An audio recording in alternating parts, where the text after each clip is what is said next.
In this video, we will have a frame-by-frame side-by-side comparison of the 2002 and 2024 Count of Monte Cristo. Let's get into it.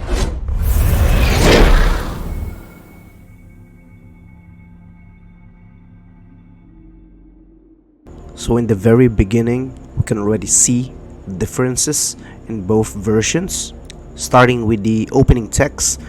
So you can see here on the 2024 version, which is in French, so it says that on 1815 Napoleon took refuge on Elba. So I'm not a history geek, I'm not gonna comment about those, so that's the main difference. And based on the text alone, we can deduce that Napoleon's supporters, they're being hunted. You know, there are arrests and executions for them, so it's kind of scary for them. But regardless of it, they are hoping for his return. In the 2002 version, it states that Napoleon was exiled on Elba during 1814, using the term exiled. In contrast, the 2024 version uses the word refuge. Now, in the 2002, text clearly informs us that the British were so afraid of rescue attempts that they were willing to shoot anyone on sight. Now, this detail is crucial because, you know, it sets the stage for the story's unfolding events.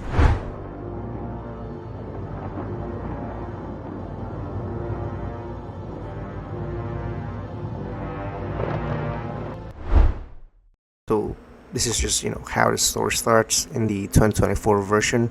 I'm not really gonna expound this one, so yeah.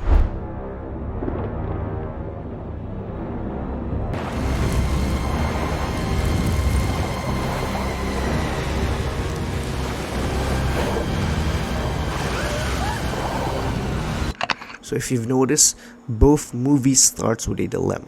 In the 2002 version, it starts with Captain Renaud having brain fever. That's why Edmond wants to bring him ashore to seek for help.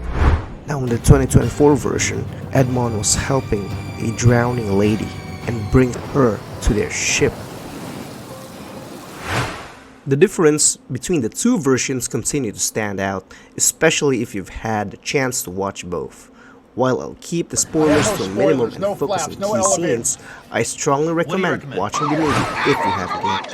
Now, one significant divergence lies in how both versions depict the beginning of Edmond's tragedy, the letter from Napoleon. In the 2002 version, during their stay on the island, Napoleon requests a favor from Dantès in exchange for the services of his physicians.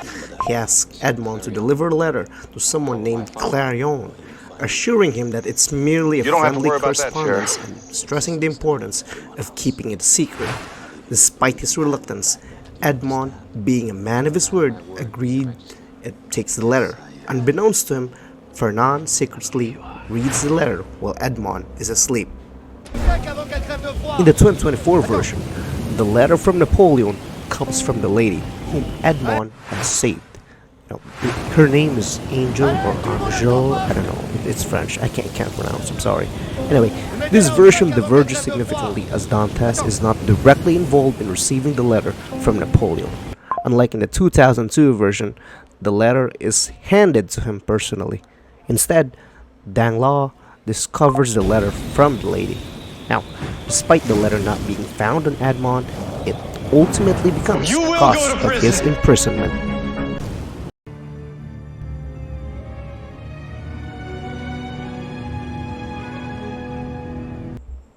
In both versions, shortly after returning to Marseille, Dantès is reported to Morel for disobeying orders by Danglars. Similarly, after being promoted to the rank of captain, Edmond visits Mercedes first, then his father. During Edmond's arrest, the two versions take different approaches. In the 2002 adaptation, shortly after meeting with his father alongside Mercedes, they are interrupted by the guards who takes Edmond away. Meanwhile, in the 2024 version, Edmond is captured by the guards during his wedding. In the scene where Villefort interrogates Edmond, there are notable differences between the 2002 and 2024 versions. In the 2002 adaptation, Villefort burns the letter and does not require Fernand's testimony to send Edmond to prison. Conversely, in the 2024 version, Villefort does not burn the letter and seeks Fernand's testimony to further convict Edmond.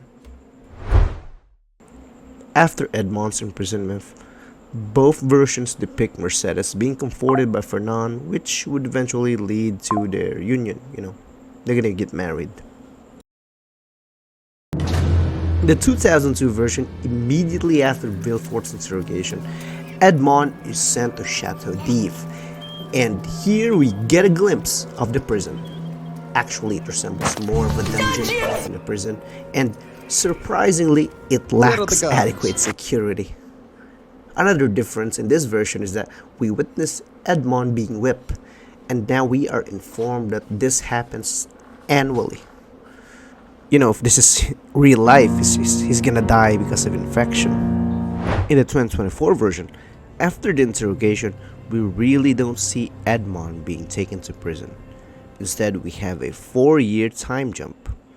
Also, Chateau d'If is absolutely different here compared to the 2002 version. And with this kind of design, it's like telling us, the audience, that there's no escape! No escape! In the 2002 version, the first meeting of Edmond and the priest is when the priest comes out underground. Meanwhile, in 2024 version, the priest is like his neighbor. Just one day he talks to him, then he tears down some stone walls and goes to the other side to meet him.